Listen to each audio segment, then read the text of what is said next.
Your tax dollars need to be spent wisely on things that matter to the people. And I mean, these things, it's just common sense. It's not draconian or radical. I think it's really just saying, let's look at each of the expenditures and say, is this actually in the best interest of the people? We actually are trying to be as transparent as possible. In fact, we post our actions to the DOGE handle on X and to the DOGE website.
Your tax dollars need to be spent wisely on things that matter to the people.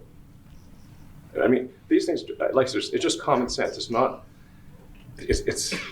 draconian or radical. I think it's really just saying, let's look at each of the expenditures and say, is this actually in the best interest of the people? And if it is, it's approved. If it's not, we should think about it. So, there's crazy things like just cursory examination of Social Security, and we've got people in there that are 150 years old. Now, do you know anyone who's 150? I don't know. Okay. They should be on the Guinness Book of World Records. They're missing out. So, that's a case where, I think they're probably dead. It's my guess. Or they should be very famous, one of the two.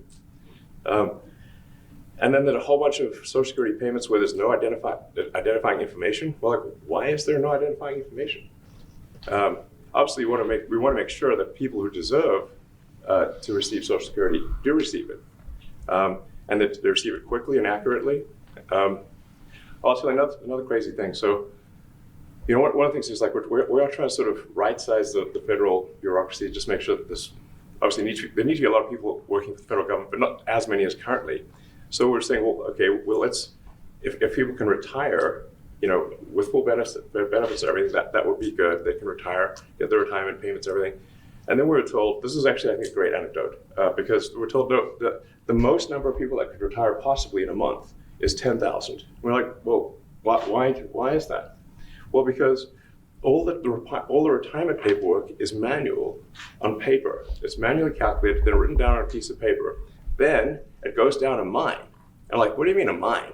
Like, yeah, there's a limestone mine where we store all the retirement paperwork.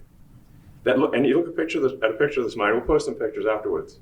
And this mine looks like something out of the 50s because it was started in 1955. So it looks like it's like a time warp. And then the speed, the limiting factor is the speed at which the mine shaft elevator can move determines how many people can retire from the federal government. And the elevator breaks down then sometimes, and then nobody can retire. Doesn't that sound crazy? There's like 1,000 people that work on this. So I think if we take those people and say, like, you know what, instead of working in a mine shaft and carrying manila envelopes to, you know, boxes in a mine shaft, you could do practically anything else, and you would add to the goods and services of the United States in a more useful way. So anyway, so I think, you know, that's an example. Like at a high level, if you say, like, how do we increase prosperity? Is we get people to shift from roles that are low to negative productivity to high productivity roles. And so you increase the total output of goods and services, which means that there's a higher standard of living available for everyone. That's the actual goal. Everyone's very quiet. Your detractors, Mr. Musk. I have to what? Including a lot of Democrats. I have detractors? You do, sir. I don't believe it. Say that you're orchestrating a hostile takeover of government and doing it in a non-transparent way. What's your response to that criticism? Well, first of all, you couldn't ask for a stronger mandate from the public. The public voted, we have a majority of the public voting for President Trump, won the House, won the Senate. The people voted for major government reform. There should be no doubt about that. That was on the campaign. The president spoke about that at every rally. The people voted for major government reform, and that's what people are going to get. They're going to get what they voted for. And a lot of times, you know, people, they don't get what they voted for. But in this presidency, they are going to get what they voted for. And that's what democracy is all about. Mr. Musk, the White House says that you will identify and excuse yourself from any conflicts of interest that you may have. Does that mean that you are in effect policing yourself? What are the checks and balances that are in place to ensure that there is accountability and transparency? Well, we actually are trying to be as transparent as possible. In fact, we post our actions to the DOGE handle on X and to the DOGE website. So all of our actions are maximally transparent. In fact, I don't think there's been, I don't know of a case where an organization has been more transparent than the DOGE organization. So, you know, and the kind of things we're doing are, I think, very, very simple and basic. They're not, you know, what I mentioned, for example, about Treasury, just making sure that payments that go out, taxpayer money that goes out, is categorized correctly, that the payment is explained, that organizations on the do not pay list, which takes a lot to get there, that actually are not paid, which currently they are paid. These are not individual judgment decisions. These are about simply having sensible checks and balances in the system itself to ensure that taxpayer money is spent well.